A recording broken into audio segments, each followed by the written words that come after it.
Born Ruby Catherine Stevens on July 16, 1907, in Brooklyn, New York, Barbara Stanwyck overcame a childhood of loss and hardship to become one of Hollywood's most revered actresses. Orphaned at 4 and raised in foster care, she developed a fierce independence that shaped her life and career. From dancing in speakeasies to dazzling audiences in Broadway's Ziegfeld Follies, Stanwyck's rise to fame was fueled by sheer determination. Her breakthrough came in Frank Capra's Ladies of Leisure, 1930, where her natural, emotionally grounded performance captivated audiences. Over the next 3 decades, she redefined female strength on screen, starring in classics like Stella Dallas, 1937, The Lady Eve, 1941, and Double Indemnity, 1944.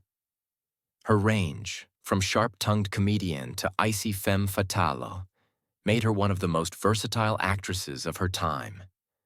The Iron Lady of Hollywood, Barbara Stanwyck, was known for her discipline and professionalism. She didn't tolerate laziness, arrogance, or lack of preparation, traits that made her beloved among directors and respected, if sometimes feared, by co-stars. She carried the same intensity that fueled her performances into every set she walked onto. By the mid-1960s, long after conquering film, she brought that energy to television in The Big Valley, 1965 to 1969, where she played Victoria Barkley, the strong-willed matriarch of a wealthy California ranching family. The show became a hit, and Stanwyck's presence elevated it far beyond a typical Western drama. But behind the scenes, one young co-star would test her patience like no one else ever had. The clash with Lee Majors. Stanwyck's working relationship with Lee Majors, who played her illegitimate son Heath Barkley, quickly soured. Majors was a rising star, handsome, charming, and fresh-faced. But in Stanwyck's eyes, he lacked discipline. She saw him as a symbol of Hollywood's changing culture, youth and looks overshadowing experience and craft. To a woman who had clawed her way up from poverty through hard work, that was unforgivable. Crew members recalled her irritation at his tardiness and casual attitude.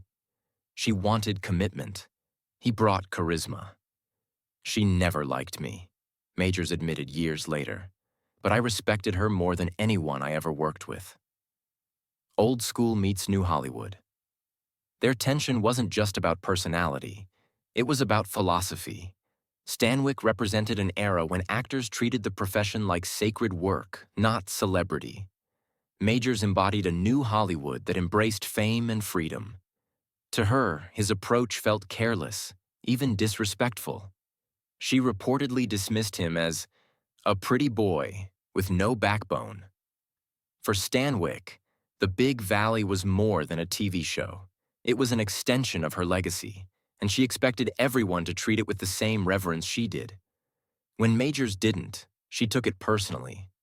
The animosity between them grew to the point where, after the show ended, she vowed never to work with him again. A promise she kept. A legacy defined by strength. Despite her clashes, Barbara Stanwyck remained admired across Hollywood for her generosity, mentorship, and integrity. She was known to quietly help struggling actors and donate to countless causes without publicity. Her toughness came from a place of survival, and her standards were rooted in respect for the craft. Even her feud with Lee Majors reflected her unwavering commitment to excellence. She demanded everything of herself, one colleague said, and she expected no less from everyone else. The final curtain Stanwyck retired with grace, her career spanning from the silent era to primetime television.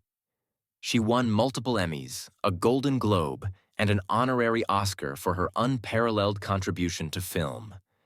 In her final years, she remained private and dignified, embodying the quiet strength that had defined her on screen.